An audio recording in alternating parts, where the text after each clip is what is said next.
नई माँ बनी अपने ही बच्चियों की दुश्मन। गांव के एक छोटे से घर में रमेश अपनी 2 बेटियों 7 साल की गुड़िया और 8 साल की पिंकी के साथ रहता था। रमेश की पहली पत्नी सविता 2 साल पहले बीमारी से चल बसी थी। दोनों बच्चियां अपनी माँ को बहुत याद करती थी और रमेश भी एक अधूरी दुनिया में जी रहा था। कुछ महीनों बाद गांव वालों और परिवार के कहने पर रमेश ने दूसरी शादी कर ली। नई दुल्हन का नाम था कविता। शुरुआत में कविता ने खूब प्यार दिखाया, बच्चियों को नए कपड़े, चॉकलेट और कहानियां सुनाकर लुभाया। रमेश को लगा कि शायद अब घर में फिर से खुशियां लौट आई हैं, लेकिन ये खुशी ज्यादा दिन टिक न सकी। शादी के 1 महीने बाद ही कविता का असली चेहरा बाहर आने लगा। वह बच्चियों से दूरी बनाने लगी, उनका खाना अलग रखने लगी और बात बात पर डांटने लगी। तू फिर से स्कूल से मिट्टी में लथपथ आ गई, घर गंदा कर दिया। कविता ने एक दिन पिंकी को चिल्लाते हुए थप्पड़ मार दिया।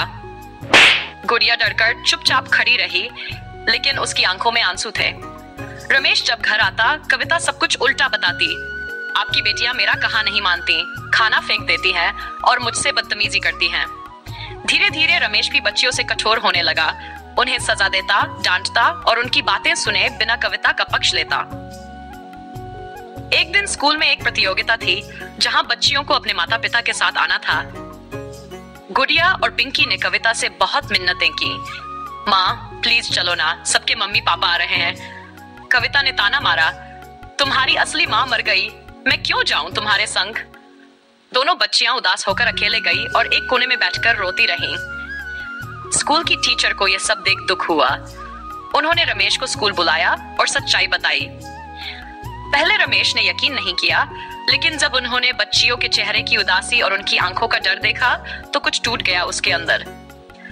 घर आकर रमेश ने कविता से पूछा, क्या ये सच है कि तुम बच्चियों से ऐसे पेश आती हो? कविता ने पहले झूठ बोलने की कोशिश की, लेकिन बात खुलती चली गई।